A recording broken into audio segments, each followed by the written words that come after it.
Ассаламу алейкум туғандар, қандайсыздар? Назарыңыздарда қайрадан эле базар жоқ каналы. Бүгін 14 январь 2023 жыл мен Бишкек шаарынын батыш тарабы Пишпекте жүрөм туғандар. Ушул жерден 2 бөлмөлүү сатылуучу квартира бар экен. Ошол жөнүндө силерге маалымат берейин дегем. Биринчи болуп баруу жолун түшүндүрөйүн. Мен турган жер Лушухина жана Осмонов көчөсүнүн кесилишинде турам. Сатылуучу 2 бөлмөлүү квартирабыз. Мына ушул Осмонов көчөсү менен бир аз эле түштүктү карай басып, оң тарапка бурулганда жайгашкан. Мынакей бул жактан көрүнүп деле турат. Ушул көп кабаттуу үйдө жайгашкан туғандар. Бул жерге чейин көптөгөн эле машыкталар менен келесиздер. Жана Бишкектин бурч-бурчуна барсаңыздар болот. Көптөгөн эле машыкталар бар. Түз эле чыксаңыздар Гагарин көчөсү, ылдый түшсөңүздөр Лев Толстой. Ушундай. Мектептер деле тегеректе көптөгөн мектептер жакын жерде бар экен, садиктер бар туғандар. Мына ушундай. Анда эмесе мен сатылуучуга карай жол алдым. Сиздер каяктан басып өз оюңуздарды комментарийге жаздырыңыздар. Жана күн сайын Бишкек шаарынан квартиралар, участоктор, жер тамдарды көргүңүздөр келсе, подписаться баскычын басып кетиңиздер.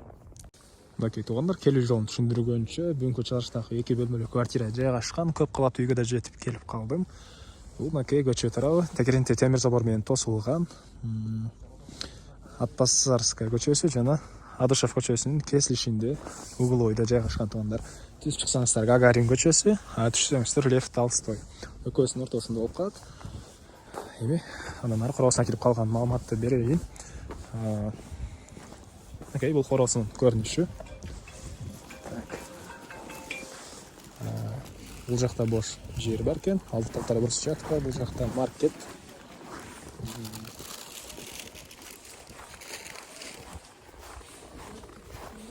Короого түштүк тарабы менен киргениңиздердеги экинчи подъезд болуп калат экен. Номери боюнча биринчи подъездде жайгашкан. Эми азыр эшик тарабына кирип калган маалыматтарды берейин. 10-чу этаж туғандар, 50-чү квартира. Туғандар, 10-чу этажга да чыгып келип калдым. Лифт менен деле текшинен эле чыгып түшсөңүздөр болот. Чыгып эле оң тарапка бурсаңыздар, мондай кенен коридор дейсизби? Ушундай подъездин жайы бар. Сол тарапка бурганыңыздарда 50-чү квартира, Бүңкү чыгарыштагы сатылуучу 2 бөлмөлүү квартира болуп калат. Эми ички тарабын көргөзөйүн. Мынакей туғандар, бул сатылуучу 2 бөлмөлүү квартирабыздын кире бериши. Кире бериш прихожка берем, мынакей чоң экен. Жана бул прихожкадан биз калган бөлмөлөргө өтүп кете алабыз.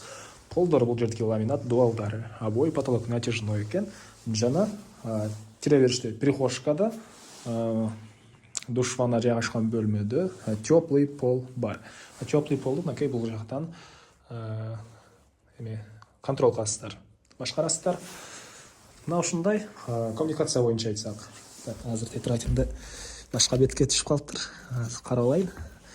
Суу, свет бар туғандар. Газ турбалары киргизилген жана азыр кухняга деле киргизилген, баары даяр, бирок жакын карабакта газ берилет экен.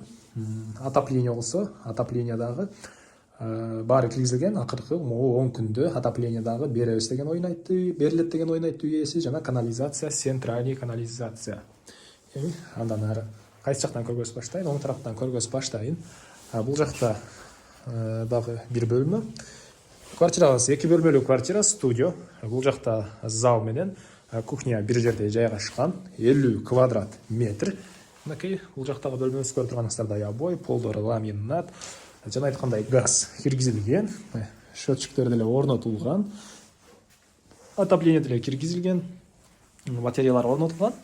Бирок жакынкы 10 күндө баарын берет деген оюн айтты үй ээси. Бул жакта раковина орнотулуп, суу чыгарылган туғандар. Мына ушундай. Андан ары анан могу мебелдер калат. Мебель, холодильник, могу баары калат экен. Андан кийинки бөлмө бул жакта дагы бир бөлмө жайгашкан. Полдору ламинат, дуалдары көрүп турганыңыздардай ак, обои, потолок натяжной. Бул жактан терезе орнотулган жана отопление батареясы бул жерде.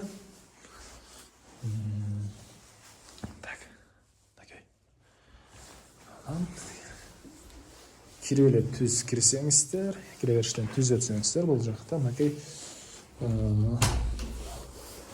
душ ванна жана үйдүн ички тарабындагы ажаткана жайгашкан. Дуалдары кафель, бул жакта ванна орнотулган, раковина орнотулуп, суу чыгарылган туғандар. Мына ушундай.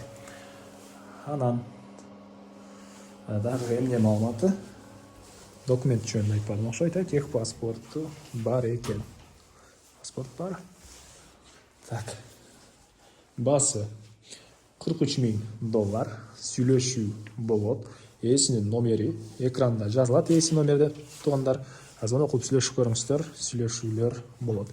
Жана айткандай, бул мебелдер, холодильник, газовый плита баары, кыскасы баары калат. Басы 43.500 сүйлөшүү болот.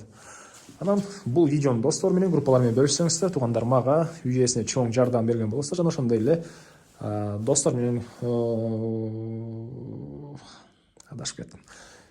Күн сайын Бишкек шаарынан Чүй областына сатылуучу үйлөрдү көргүңүздөр келсе, подписаться баскычын басып кетиңиздер. Анда эместер менен коштошом. Кийинки чыгарышка чейин саламат калыңыздар.